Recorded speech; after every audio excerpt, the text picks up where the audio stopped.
ئەم کاتتان باش. لە چەند ڕۆژی ڕابردوودا 113 نووسەر و ڕۆژنامەنووس و چالاکوانی کۆمەلگای مەدەنی بەیاننامەیەکیان دژی نووری مالکی سرەگۆزیرانی عێراق دەرکردو. تیایدا نیگەرانی خۆیان دەربڕیوە بەرامبەر مامەڵەی نووری مالکی و حکوومەتەکەی لەگەڵ خۆپیشاندەران و پێڕەوکردنی سیاسەتی چاواشەکارانە. بۆ قسەکردن لەسەر تەوەری ئەمڕۆمان لە شاری هەولێرەوە میوانداری هۆگرچەتۆ بەرپرسی هاوپەیمانی ڕێکخراوەکانی مافی مرۆڤمان کردووە لە عێراق. کاکۆگر ئەم کاتت باش و بەخێر بیت. دەکرێت بزانین مەبەستی ئەوە لە دەرکردنی ئەو بەیاننامەیە چی بوو؟ زۆر سوپاس بۆ ئێوە. بێشک بارودۆخی عێراق و هەرێمی کوردستانیش بە قۆناغێکی هەستیار تێدەپەڕێت کە ئەگەری زۆری پاشەکشێ هەیە لەسەر گرنگترین ئەو دەستکەوتانەی کە لە دوای ڕوخانی ڕژێمی دیکتاتۆری لە بەغدا هاتوۆتە ئارا هەموو ئەو دەستکەوتانەی لە بواری دموکراسی و ئازادیەکان هاتوون ئێستا لە بەردەمی هەڕەشە و مەترسی زۆردان بە تایبەتی لە ماوەی ڕابردوو لەگەڵ شەپۆڵی ئەو گۆڕانکاریانەی کە منتقەکەی گرتووەتەوە هەست کرا لە عێراقیش ناڕزایی خەڵک کە بەشی زۆری ناڕزاییەکان خۆی لە داخوازی ڕەوا لە بواری خزمەتگوزاری دابینکردنی ئەمن و ئاسایش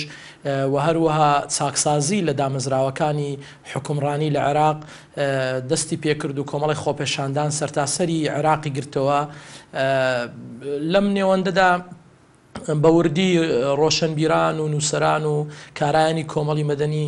چوەکو بەشدار بوو لەو چالاکیە مەدەنیانە چوەکو چاودێر و بینەر بۆ ئەو ڕووداوانەی کە هاتۆتە پێش ڕەسد دەکرا و چاودێری دەکرا. بە حقیقەت کۆمەڵێک پێشات هاتنە پێش کە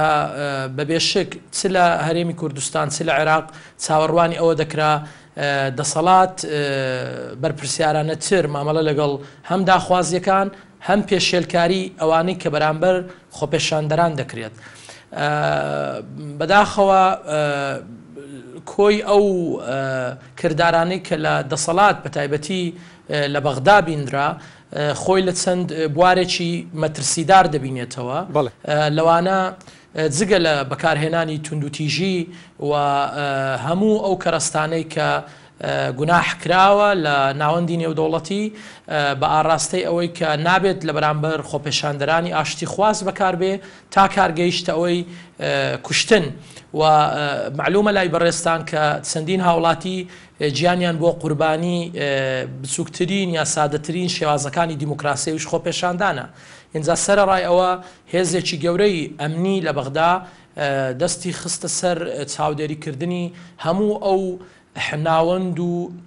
ڕێکخراوە مەدەنی و چالاکوانانەی کە لە بواری خۆپێشاندانەکان ڕۆڵیان بینیوە. سەرەڕای هێرشکردنە تەنانەت سەر هێزە سیاسیەکانی کە ئێستا پشتگیری لە دەنگ و ڕەنجی خۆپێشاندەران دەکەن. ئەمە درێژەی کێشە تا دەگاتە ئەوەی کە ڕەشبژیریەکی گەورە بۆ گەنجانی عێراق لە بەغدا و لە شارەکانی تریش بۆ ئەوەی بە هەر شێوەیەک بێ ئەو خۆپێشاندانانە کب بکرێتەوە. سەرەڕای ئەوەی کە لە ڕووکەشدا بانگێشتی ئەوە دەکرا کە داواکاریەکان داواکاری ڕەوان و هەموو لایەنە سیاسیەکان تەنانەت بەرپرسانی حکوومەت و پەرلەمانی عێراقیش باسی ئەویان دەکرد کە خەڵک مافی خۆیەتی و ئەو داوایانەی دەیکەن داوای ڕەوان. ئەوەی کە بیندرا تەسعیدێکی مەترسیدار هەیە کە هۆکاری دەکرێت بڵێن سەرەکی دەرچوونی بەیاننامەکە ئەویشەوەیە کە دەستگا ئەمنیەکان لە جێگەی ئەوەی کە لێپێچینەوەیان لەگە بکرێت لە بەرامبەر ئەو پێشێلکاریانەی لە ڕابردوو کردویانە و تەنانەت ئەوانەی کە زەرمەند بوونە زەرەرەکانیان ببژێردرێ بینیمان دەستگا ئەمنیەکان هەستان بە تەزویرکردنی ناسنامە یا دروستکردنی تۆمەت بۆ خەڵکی بێتۆمەت و ئەمە بەڕاستی بەشێک لە سلوک لە کردداری ڕژێمی بەعسی پێشوو بووە کە هاوڵاتیانی سیڤیل هاوڵاتیانی مەدەنی ئەو کەسانێک کە حکومت بیویست باە بە هەر هۆکارێک بێ لە ژیان دووریان خاتەوە بیان خاتە زیندان توهمەی حازر هەبوو و ئەو توهمانیان تەلفیق دەکرد لە خەڵ دەیان خستە ئەو کۆنووسانەی کە لە کاتی لێکۆڵینەوە ئەنجام دەدرێت و بە نەتیجە کێشەیەکی گەورە. ئەمە سەرەڕای ئەوەی کە عێراق خۆ حاڵەتی اختیفای قەسری کە یەکێک لە مرۆڤە لە جنێڤ لەگەڵ عێراق کە کێشە لە مەسئلەی بزربوونی خەڵکەیە بەبێ هۆکار و ئەوەش تەوان پێشێلکارێکی وازحی مافی مرۆڤە کەواتە کاکۆگەر ئەمانە ئەو هۆکارانە بوون کە ئێوەیان ناچار کرد وەکو بەرپرسیارەتێکی سەر شانی خۆتان ئەم بەیان نامەیە بڵاو بکەنەوە. ئەمە بەشێک بوو بەوەی کە باسم کرد لە تەسعید گەیشتە ئەوەی کە سوود لە ئەزمموی میسر و تونس و ئەوانە وەربگرن و یەمەن و بێن هاوڵاتی تری دەستگاکانی ئەمنی و خەڵکی تر تیار بکەن لە قالبی هاوڵاتی و خەڵکی سیڤیل بێن ڕوبەڕوو پێکدادان لە بینی هاوڵاتیان خۆیان دروست بکەن. ئەمانە هەمووی وای کرد کە پێم وابێت بەرپرسیارەتێکی ئەخلاقی لەسەر خەڵکی دموکراتی خوازە کە بەدەنگ قەزیەیەکی هەستیار بێت کە ئەویش پاشەکشێ لە ئەزمموی دیموکراسی لە عێراق وەگەڕانەوەیە بۆ دەوڵەتی مرکزی و جارێکیت کە کۆنتترۆلکردنی کایەکانی کۆمەلگا لەلایەن کەسێکەوە کە ئەو کەسە لە دەرەوەی بازنەی یاسا پێشێلکاری ڕوون و ئاشکرا بۆ مافەکانی مرۆڤ دەکات. بۆی وای لە بەشێکی گەورە لە نووسەران و ڕۆشنبیرانی هەرێمی کوردستان کرد کە من پێم وایە بۆ خۆی ساتەوەقتی بوو کە پەیامێکی پیرۆز بنێرینە بەغدا و شارەکانی تری عێراق بڵێن بۆ مەسئلەی ئازادیەکان بۆ مەسئلەی دیموکراسی ئێمە هاودەنجین هاوڵاتیەک ئەگەر لە بەسرا پێشێلکاری لە بەرامبەر بکرێت بەبێ هیچ هۆکارێک بخرێتە زیندان هیچ دوور نییە بەیانی لە هەولێریش خەڵک بخرێتە زیندان هیچ دوور نییە بەیانی لە کەرکووچیش خەڵک بخرێتە زیندان. بەڵێ کاکۆگەر بە شێوەیەکی بەردەوام دەبینین ڕۆشنبیران و چالاکوانانی کۆمەلگای مەدەنی و ڕێکخراوەکانی مافی مرۆڤ لە عێراق بڵین دەنگی ناڕزایی خۆیان دژی بڵین نائەدالەتی و گەندەڵی و خراپ بەکارێنانی دەسەڵات بەرز دەکەنەوە. ئەوان هیچیان پێ نەکراوە چی وای کرد کە ئێوە هەست بکەن ئێوە شتێکتان پێ دەکرێت؟ من پێم وایە حاڵەتێکی ناتەندروست لە کۆی با بڵێن کاری ڕێکخراوەکانی ناوەند دروست بووە. ئەویش ئەوەیە زۆر جار ئەو پەیامە چونکە لە ڕووی سیاسی ئەو شعورە لەلایەن دروست بووە کە هەرێمی کوردستان بۆ خۆی مەساحەیەکە خۆی دابریوە لە عێراق خۆی بە بەرپرس نازانێت لە بەرامبەر هەموو ئەو پێشێلکاریانەی کە بەرامبەر خەڵکی سیڤیل لە عێراق دەکرێت. دەبێت لە بیرمان نەچی ئێستا لەو گەرمایی ئێستای عێراق تەنها 2 کاتژمێر بۆ 4 کاتژمێر کارەبای نیشتیمانی لە عێراقەیە. لە بیرمان نەچێت بە ملیۆنەها خەڵکی بێوەژن هەیە بە ملیۆنەها خەڵکی هەژار و کەم دەرامەت هەیە لە باقیەکەی تری عێراق کە ئەگەر بارودۆخی هەرێمی کوردستانیش ئەمڕۆ گۆڕانکاری و بار و گوزەرانێکە بێت زیابێ. ئەم پەیامە لە لای خەڵکی عێراقی زۆر بەڕوونی هەبوو کە کوردستانیەکان هیچ باچیان بەوە نیە لە عێراق سوورە دەدات تەقینەوە ڕوودەدا خەڵک دەکوژرێ. من پێم وایە هەر هاوڵاتیەک و هەر مرۆڤ دۆستێک لە هەموو باقی ئەو منتیقەیە بەرپرسیارەتی لە ئەستۆدایە. ئەم پەیامە سەدا و دەنگ و گەورەی خۆی هەبوو لەو پەیوەندیانێک کە پێمان گەیشتووە چ لە بەسرا چ لە بەغدا چ لە ناوەندە جیازیەکانی عێراقی لە ئاستی حکومی و ڕسمی و ناڕسمیدا کە بەڕاستی ئەم یاداشتەی ئێمە جارێکیت کە وا لە هاوڵاتیانی عێراق و ڕۆشنفکرانی عێراق و ڕێکخراوە مەدەنیەکانی عێراقی دەکات کە پێداچوونەوە بۆ بیر و ئەو قەناعەتانەی خۆیان بێنی کە لەسەر ئەساسی لایەنە سیاسیەکان هاتۆتە ئاراوە بۆی کە ئەوان هیچ پەیوەندیان بە منتیقە نەماوە. ئەمە لایەک لاکەی تری بەڕاستی باس لەوە دەکرێت کە ورەیەکی زۆرتری دابەوانەی کە لەوێ لە تێکۆشانی مەیدانی ڕوبەڕوودانا ڕۆژانە ڕوبەڕووی سیستەمێکی زۆردار کە هەموو کەرەستەکانی تونند و تیژی بەکاردێنیت لە بەرامبەر خەڵکی سیڤیل و مەدەنی. بە بۆچوونی من ئەم پەیامە جوانیەکەی لەوەدا هەیە کە خەڵکی کوردستان دەبێت ئەو بڕوایی لابێت بەبێ دیموکراسیەتی ڕاستەقینە لە عێراق و لە بەغدا هەرێمی کوردستان بە بەردەوام لە بەردەمی هەڕەشەدایە قەت ناتوانین بە ئارامی بژین تا لەو چوارچێوەیە بمێنینەوە ئەگەر بێت و زەماناتی دیموکراسی لە عێراقدا نەبێت. بۆیە بە بۆچوونی ئێمە زۆر ڕاشکاوانە زۆر بە جورئەتتر کە تا ئێستا نە هیچ هێزێکی سیاسی نە هیچ هێز و ڕێکخراوێکی مەدەنی بەم مۆدێلەی ئێمە دەستی لەسەر لایەنی بەرپرسدانەبێت کە ئەویش سەرۆکی حکومەت نەک وەکو کەس وەکو سەرۆکی حکومەت لەگەڵ حکومەتەکەی لەگەڵ لایەنە ئەمنیەکان بەرپرسیارەتی یەکەمیان لە ئەستۆدایە. کاکۆگەر بۆچی ئێوە بە شێوەیەکی دیاریکرا و نوری مالکی بە بەرپرسیاری ئەو بارودۆخەی ئێستا لە عێراق دروست بۆ دەزانن؟ لای بەڕێستان ڕوونە بەرپرسیارەتی یا حکومڕانی لە عێراق زۆرێک لە شەراکەتی لە خۆ گرتووە کە هەموو هێزە سیاسیەکانی تێدا تەنانەت هێزە کوردستانیەکانیش پۆست و پلیان هەیە لەم حکوومەتە بەڵام ئەوەی کە بە تەحدید نور المالکی دەخاتە بەردەمی بەرپرسیارەتی ئێستا سەرڕای ئەوەی بەخۆی سەرۆکی ئەم یەکەوەی جێبەجێکردنە پۆستی وەزیری ناوخۆ و هەروەها وەزیری بەرگری و دەستگا ئەمنیەکان ئێستا لە ئەستۆی ئەودایە و ئەو پێداگری دەکات لەوەی کە ئەم بارودۆخە ئەوە کە بەرپرسیاری یەکەمە لە بەڕێوەبردن اینجا سەرڕای ئەوە بەشی زۆری ئەوانەی کە لە بەغدا ڕوویان داوە تەنانەت حتا ئەوەی لە نەینەواش ڕوویدا بە دەستپێشخەری یەکە و ڕاستی با بڵێن نووسینگەی تایبەتی هێزەکانی عێراقی کە سەر بە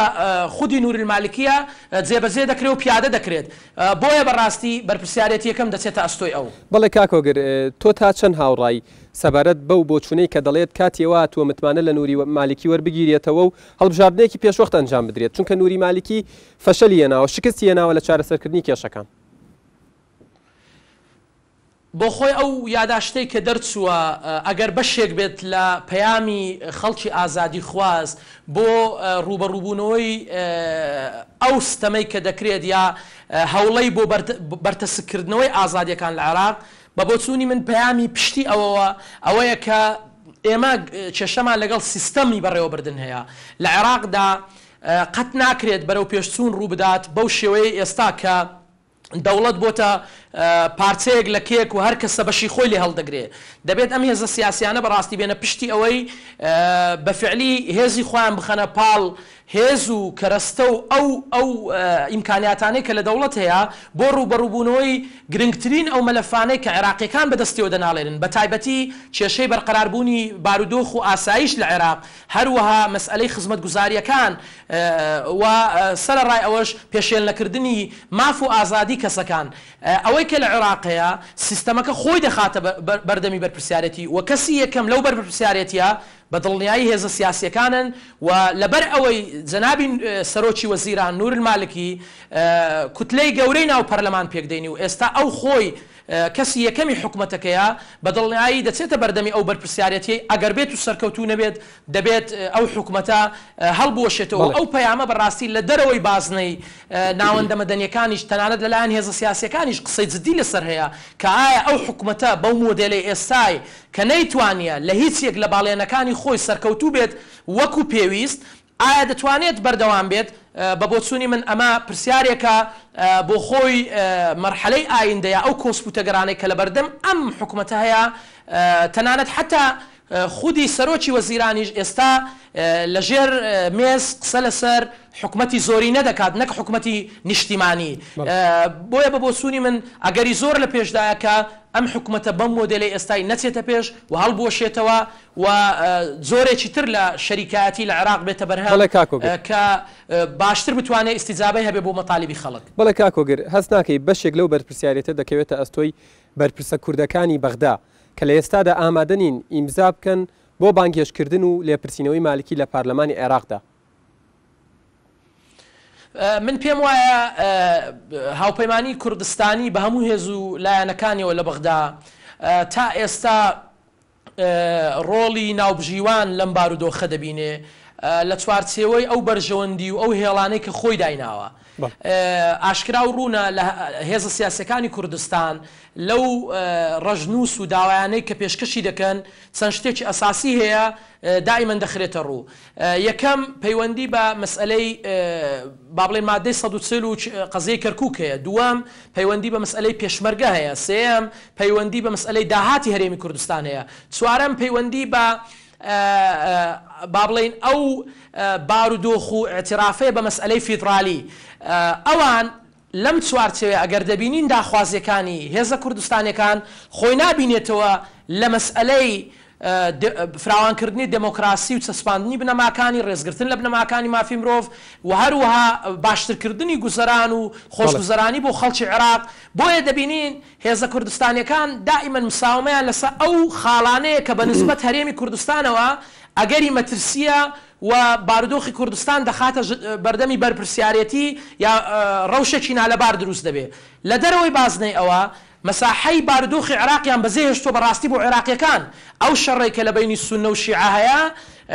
وە لە بینی هێزە سیاسە جیاوازەکان هەیە کوردستانیان وەکو بینەر ماونەتەوە و هەویە یان ناسنامەی هێزە سیاسی کوردیەکان زۆر ئاشکرا و ڕوونە لە بەغدا بەڕاستی هەمویان دەزانن هەر هێزێک بێت گفتوگۆ لەسەر مادەی 140 کەرکووک ناوچە دابڕاوەکان هەیە گفتوگۆ لەسەر 170 هەیە گفتوگۆ لەسەر مەسئلەی پێشمەرگە هەیە گفتوگۆ لەسەر قەزەی فیدرالی و اعتراف بە هەرێمی کوردستان هەیە لە دەرەوەی بازنەی ئەوە وەکو ئەوەیە ئەو برا بەڕێزانەی ئێمە کە لەوێن بەرپرسیار نین یا هەندێک جار بەرپرسیارەتەکەیان لە چوارچێوەی سولح و مەسرەتیدایە بۆیە بە تەسەوری من دەبێت هێزە کوردستانیەکان